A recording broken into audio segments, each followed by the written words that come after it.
మరొక అప్డేట్ చూద్దాం. నగరిలో మాజీ మంత్రి రోజా ఓడిపోవడంతో అసమ్మతి వర్గంలో ఆనందం వెల్లివిరుస్తుంది. 10 ఏళ్లుగా నగరికి పట్టిన శ్రేణి విరగడైందని మున్సిపల్ మాజీ చైర్మన్ కేజే శాంతి తీవ్ర వ్యాఖ్యలు చేశారు.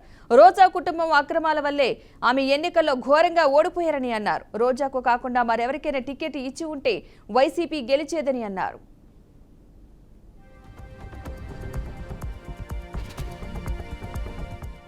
ప్రజలందరికీ చాలా సంతోషకరమైన ఒక పండుగ వాతావరణాన్ని అనుకూలంగా దేవుడు ఇచ్చిన రోజు కాబట్టి ఈ ఒక ఆనందాన్ని అందరూ ప్రజలు నగిరి ప్రజలు అందరితో మేము కూడా పంచుకుంటున్నాం. ఏమంటే 10 సంవత్సరంగా నగిరికి పట్టిన శని పీడ విరగడైన రోజు కాబట్టి అందరూ ఆనందంగా ఉన్నాం. ఈ శని ఎప్పుడు వైఎస్ఆర్ పార్టీకి రోజు అడుగు పెట్టిందో అప్పుడే పార్టీకి కూడా శని పట్టిందని చాలా బాధ మాకు. దీనికి టికెట్ ఇవ్వకుంటే ఈసారి తరిమునంటే వైఎస్ఆర్ పార్టీకి ఇంత పరిస్థితి వచ్చుండేది కాదు.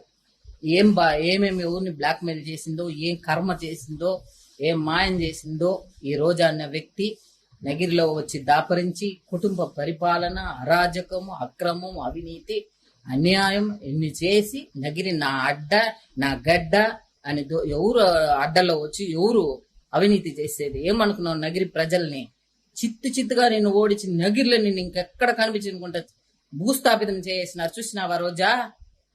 అర్థమైందా రోజా? నగిరి ప్రజల్ని, నగిరి అడ్డన గురించి నీకు మున్సిపాలిటీ గేటును తాకనించనన్నావు మమ్మల్ని. నువ్వు ఏ గేటు కాదు, నగిరి కాదు, అసెంబ్లీ కాదు, రాష్ట్రంలో ఎక్కడ నువ్వు ఇంకా కనిపించవు. నువ్వు చెప్తా ఉండాం. నువ్వు జాగ్రత్తగా ఇంక మీట నోరు పెట్టుకొని నీ గుడిలే కాదు, నువ్వు సామియారుగా కూడా పోయేదానికి నువ్వు ఒక అర్హత లేని ఆడ జన్మం. నువ్వు ఏమనుకుని నగిరిని నాశనం చేసినావు. దేవుడున్నాడు. మంచికి, న్యాయానికి, ధర్మానికి ఎప్పుడు దేవుడు, ప్రజలు ఎప్పుడు అండగా ఉంటారు. నిన్ను నగిరిని ఉంచి భూస్థాపితం చేసేదానికి కంకణం కట్టుకున్నారు ప్రజలు. అది జరిగింది. ఇంకా నగిరి మంచి ఒక బాటలో నడుస్తుంది. అన్న తమ్ముళ్ళుగా అందరూ ఐకమత్యంగా ఒత్తుముగా ఉంటారు. రాజకీయాలు చేసేదని తెలియని వ్యక్తి నువ్వు. అందరిని విరోధాలు చేసి ఎవరితో మాట్లాడకూడదు, ఎవరు పోకూడదు, ఎవరు రాకూడదు అన్న ఒక కర్మమైన ఆడదాన్ని తెచ్చి నగిరిలో పెట్టుకొని మేము ఎంతో తప్పు చేసినామని ఎప్పుడో మేమందరూ తెలుసుకున్నాము. అందుకే నేను తరిమి కొట్టాలను